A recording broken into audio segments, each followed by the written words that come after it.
大家好，我是一小点儿。今天我们来做一道甜点——戚风蛋糕卷。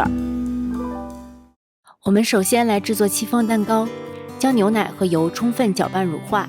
油可以选择任何味道不重的油，比如色拉油或玉米油，然后筛入低筋面粉，搅拌一下。这个时候面糊是很不均匀的状态，没有关系，不需要搅拌均匀，先放到一边。下面我们来分蛋，蛋黄放到刚才的面糊中，蛋清放到一个无油无水的大碗中。如果像我这样徒手分蛋，最好使用一个单独的小碗，以免失手。将面糊和蛋黄搅拌均匀，我们用后加入蛋黄的方式，比后加入面粉更容易搅拌均匀。搅拌到这样没有大颗粒就可以了。如果有小的颗粒，可以静置一会儿再搅拌一下，不要过度搅拌，以免影响口感。用打蛋器中速打发蛋清，打到像这样有大泡泡的时候，分2次加入细砂糖，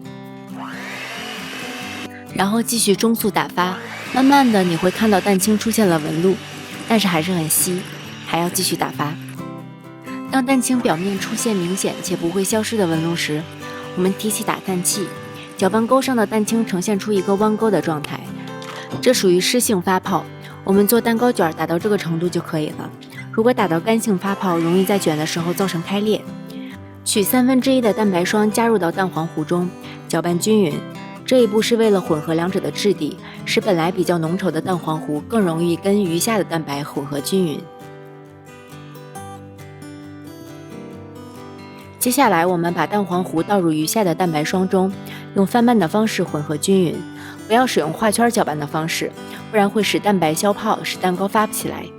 翻拌的时候注意用刮刀刮一刮碗底，以免碗底的面糊没有混合均匀。混合到颜色均匀就可以了。这个时候的面糊应该还是很浓稠的。准备一个小的烤盘，垫上硅胶垫儿，可以使用28×28厘米的方烤盘，也可以用我这样13×9英寸的。将面糊从高处倒入烤盘中央，倒的过程中大气泡会在碗壁的边缘破裂，然后转动烤盘，使面糊分布到烤盘的四周。最后提起烤盘，在桌子上磕几下，震出面糊中的大气泡。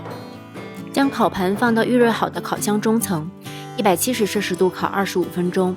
如果烤箱有热封功能，可以在最后3分钟打开，这样蛋糕表面烤得比较熟，不容易掉皮。烤蛋糕的过程中，我们来制作中间的夹馅儿。淡奶油加入细砂糖，细砂糖的用量可以是淡奶油重量的10%到20%，可以根据自己的口味增减。用打蛋器中高速打发，到这样表面出现能固定住的纹路，奶油没有流动性的程度。如果奶油打得太稀，在卷的过程中会流动，不太好操作。但是注意不要把奶油打过了，如果打过了，可以再加一点淡奶油拯救一下。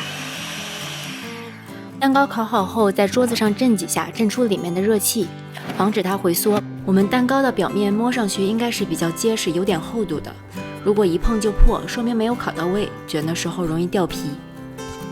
用刮刀把蛋糕从烤盘的四周分离，在上面盖一张油纸，然后小心将烤盘翻过来，接下硅胶垫，然后再盖回去，把蛋糕翻回来，放在烤架上晾一晾。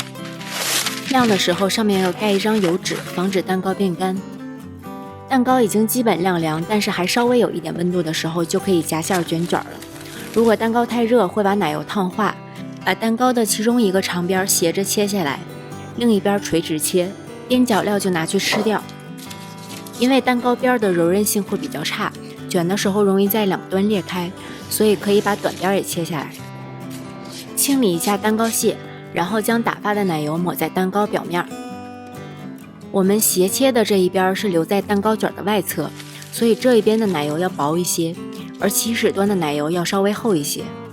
接下来就是紧张又激动人心的卷卷时刻了。准备一个擀面杖，放在油纸的下方，然后提起油纸，借助擀面杖的力量把蛋糕卷起来，然后按住下面的油纸，把蛋糕往回拉一下，收紧。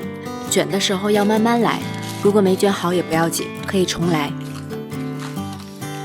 用刮刀把蛋糕的两头用奶油填平，最后小心地把蛋糕转移到烤盘上，轻轻盖上油纸，但是不要贴到蛋糕，拿到冰箱去冷藏定型。做蛋糕卷常遇到的2个问题是蛋糕掉皮和开裂。掉皮主要是蛋糕表皮由于各种原因水分过大而造成的。